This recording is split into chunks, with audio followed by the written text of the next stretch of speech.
The Liquor Cabinet Radio Show. And we got Bluetooth in the house. Bluetooth. And he is communicating directly through Bluetooth right now. Yeah. Bluetooth directly to you guys.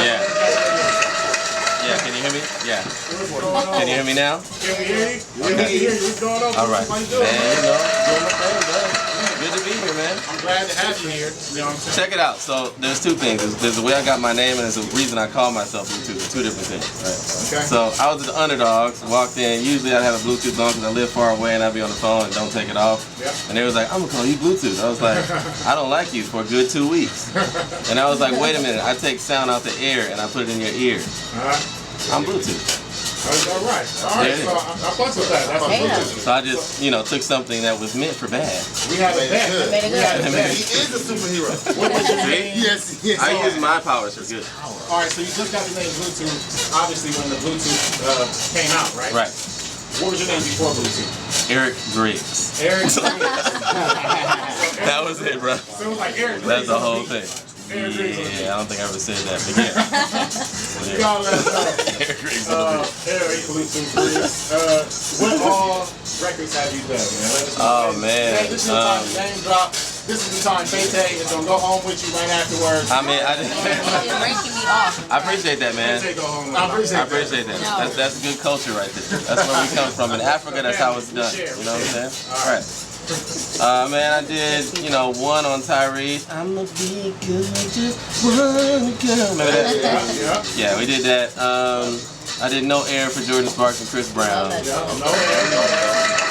the applause. That's the biggest record of 2008. Everybody's out there, so everybody applaud me. I appreciate everybody on your computer. I appreciate everybody that MP3.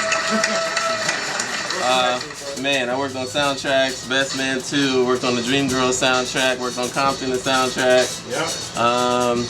Yeah, man, I worked with Dre, I'm doing some stuff with Teddy Riley, written with Babyface, Nice. played for El DeBarge. All the name droppers. Yeah. You know what I'm saying? Name droppers. The bar is AKA killing it too. He is, bro. You know what I'm saying? He is, man. Live at a club, on a random club night. We went out with just the two of us. I'm playing keys and he's singing, and we had standing ovations and all kinds of stuff. He's still killing, man. That's right. Hell's the He's bar. still killing. Yeah. All the bars. Right. They all light skinned. Alright, so we gotta ask you this, Bluetooth. Alright, so you're in the Liquor Cabinet Radio Show. You know what I'm saying? Oh, right. So, you got a lady with you. Okay. Your name is Fete. You know what I'm saying? This is just hypothetical. I believe she's What really... is Okay. your come on line to get the panties dropping? You know what I'm saying? Alright, you are a very... You gotta know. It's a Liquor Cabinet Radio Show. It's a Liquor Cabinet Radio Show. It's a Liquor Cabinet Radio Show. I never seen Well, look, I'm gonna tell you what I I won't told you say. to do random questions right after that. I'm gonna tell you what I won't say, and it's only because this girl went in on me because I said this one time. And this is only because you do the R&B thing. You know what I'm saying? So we gotta know from the R&B guy, what did you do? First of all, I hate being associated with R&B. Number two, R&B's dead, bro. It's dead. But It's not coming back? I mean, bro, I've done like jazz in Berlin and gospel in Alabama and country in Nashville. So when people associate me with R&B, I'm like, okay. So you got a fake thing with you. Right. Let us know the men out there who want to know how to, talk to a Fete. She gets a lot of comments, you know what I'm saying? So, bro, like there's no canned line. Like that's the thing about it, man. Like there's no canned shit. I just sit next to her and say, how you doing? Like what's cracking with you? Like, and she'll see the sincerity in my face and then we'll start a conversation. So and that's it. You have to be actually interested in what she's got to say, and she'll know that when you are. It's not what you say, it's how you say it. So, show real interest. Yeah. Show your facial. Well, You're interested. in the face. In the face. She knows you're interested in the other bless stuff. us brothers, you know what I'm saying? You gotta let us all know out there, you know what I mean? Let us know. It's genuine more than anything. We gotta know. It's about being genuine more than anything else. Alright, so you play the keys, obviously. I play the keys, I play the guitar, I play the bass, I play the drum. Alrighty, so what program do you produce on, if you know, when you produce? I go back and forth between Logic and Pro Tools. I do like my MIDI in Logic and my audio in Pro Tools. I do both in Studio One, which I also endorse, which is super dope. Nice. So it just depends on how I feel that day. Alright, so we gotta know, how did you get into music? Like, how did And bro, I became fascinated with the piano at about 18 months old, right? And I don't remember not playing. So that's like when I started. So at 18 months old. Like I didn't have a playpen. Like I just, kids don't have a long attention span, but I could just sit at the piano and just mess with it for hours. Was it anybody in your family who played piano, or were you the first? Not really. Like dabbled, yeah, but not really play. Like my mom's an opera singer. Yeah. And she plays well enough to teach a choir or something, or like teach voice or something like that. But I just went all the way with it and just played with it. Nice. So definitely an opera singer, so you definitely grew up amongst the music. Definitely got the background. Yeah. Who were your inspirations, if it could be an artist or a person? You know what I mean? George Duke. George Duke. That was a big one. George Duke is my favorite artist. He passed away, but I got to meet him before he died. Nice. He's a jazz artist. Everyone doesn't know about George Duke. George Duke is a jazz artist, but he made a lot of hit records though. Like most jazz people, they play stuff and it sounds, amazing or whatever. But he actually made records in jazz that translated over into other, because he was just a songwriter and a player. He played for Miles Davis, but he could also make a hit record. So like that's the kind of person I am. So I really identify with that. Definitely. So George Duke, definitely one of your biggest inspirations. Let's see, Quincy Jones. Quincy Jones. Definitely fuck with him. Yeah, But have you met Quincy? I haven't met Quincy yet. And like, what is it It's about? funny because like Elder Bars, like it was like, man, you mind if I take you to Quincy? I was like, dude, you mind? Nigga, don't ever talk to me like that. I literally said, don't ever talk to me like that again. You beautiful ass nigga, don't you ever talk to me like that. That's one nigga you don't have to be gay to think it's beautiful. Definitely. Like Prince. Oh my god. Like Prince. Oh my god. Like Prince. You don't have to pause. It's a DeBarge, dog. Like, it's cool. It's cool. You're heterosexual. It's a DeBarge. Alright, so what is it about Quincy? Because, a lot of listeners don't know, Quincy, he didn't really play too many instruments, or he played the horn or something. But what is it about him that, draws you to him? That's back when the word producer meant what the word producer means. And that's what Quincy Jones. Okay, a producer of anything, not just music, is a person who organizes resources to get a job done. Yes. Right? Those resources are financial, human resources. They put all the stuff together and they get a job done. Quincy did that on Michael Jackson, but the job to do, in his case, is to execute the vision of the artist and to combine their vision with your own in a way that doesn't take away from theirs. And also makes it a hit record. Right. But you gotta please the artist and the label and the fans. Yeah. So you are in between everything. You're the hub in between everything that goes on, and you gotta make everybody happy. Is that an executive producer? An executive producer is usually somebody who pays for it. Yeah. It's either somebody who pays for something or someone who organizes most of it. So they do the sometimes same if you job, do that, they just pay for it. Not really. They don't really. They just pay for it. Yeah. They just write a check. Yeah. And then a producer makes it happen. Right. So it's a lot of people who make beats and they get producer credit. Yeah, but that's not production though.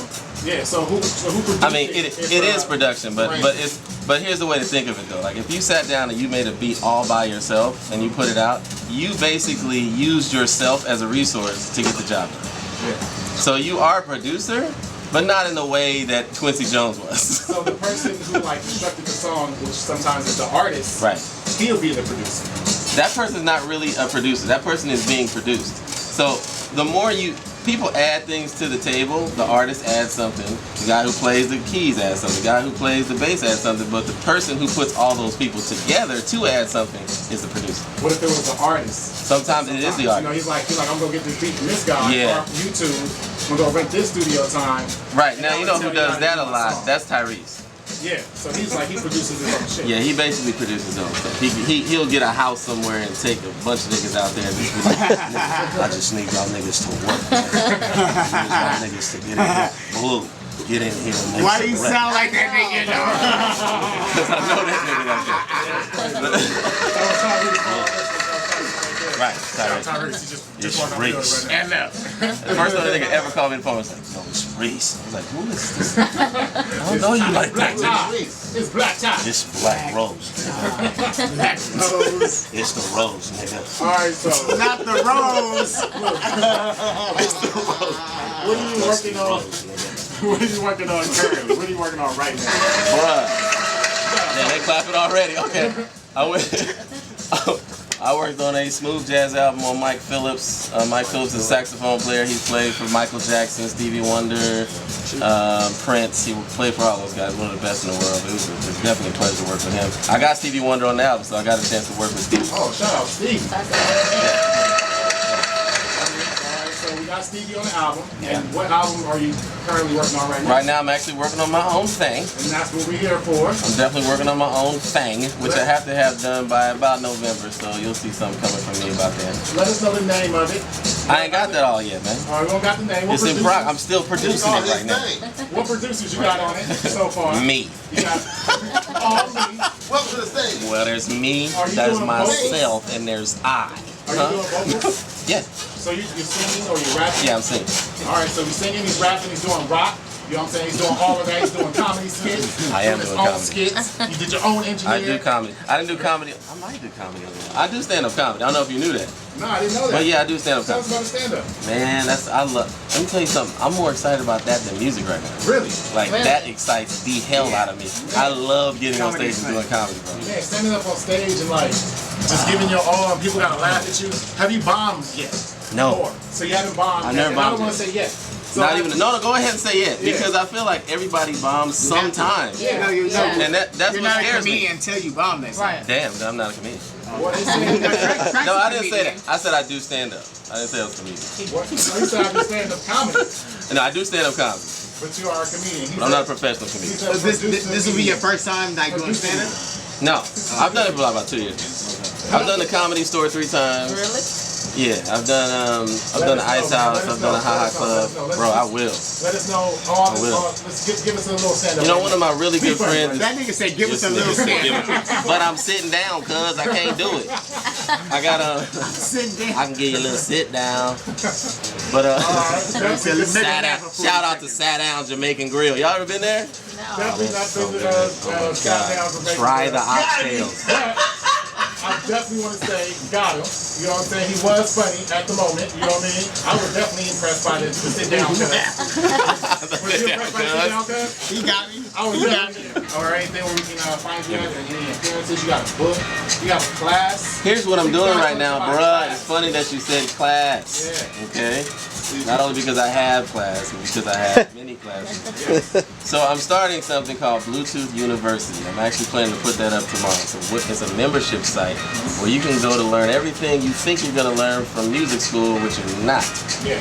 So basically, I'm a college dropout teaching you everything you need to know about music, right? On my site, right? So that'll go up right now. It's going to be $20 a month. Yep. I'm trying to keep it super affordable for $20 a cats month. that And where need. do we get for the $20? You get content galore.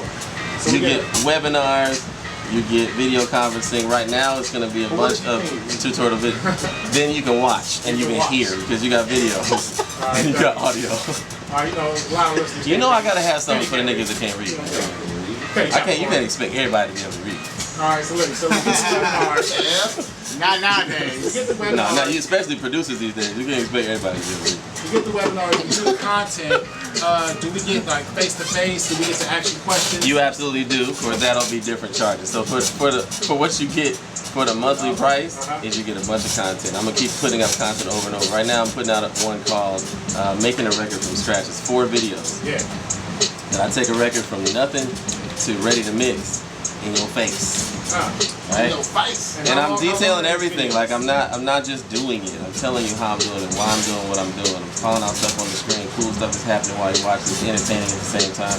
So the bad thing about tutorial videos is, one, they're not always right. So you might learn some wrong stuff. And number 2, they're boring. Sometimes they're Maybe boring. boring. Today I'm gonna teach you how to cut vocals in Ableton Live. Bruh, it's called Ableton Live. Not Ableton Dead.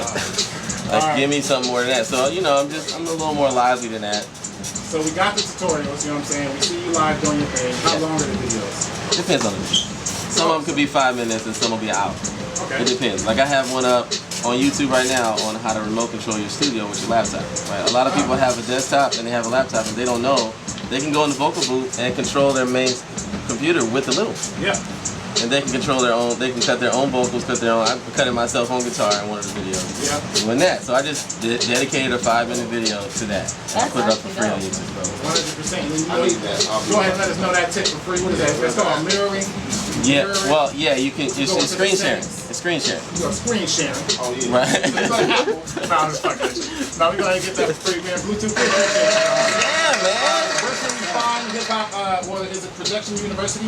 It's a Blu2th University. Bluetooth University. Where can we find that? You will find. First of all, follow me on Instagram, and you will know everything because I'll make sure you know. And also hit me up on Facebook, which is Erik Blu2th Griggs. The Bluetooth is spelled all the way. So hit me up there, Erik Griggs. You'll find me there too. And I'm gonna put the ads up so you'll know where to go. All right, definitely. So Erik Blu2th Griggs on Facebook and Bluetooth one more time BLU. Number 2 TH. Goddamn right, Bluetooth is gonna help you. Thank you. You go by the same name? You go by your... I go by Griggs on stage. Griggs. Okay. Oh, he's Griggs on stage, Yeah. so we might see a different person. You know what I'm saying? You'll see a whole lot of people. You might have like an afro Like an underneath your upcoming hat. show You know for what I'm saying? Might even see Tyrese, nigga. Oh shit! You know what I mean, Remind everybody to go follow us on Instagram at Liquor Cabinet Radio. Make sure you hit us up on Twitter at Liquor Cabinet. You can also call in at 424-289-5853. Teddy, what the hell is our Snapchat? Go ahead. This is the Liquor Cabinet Radio Show.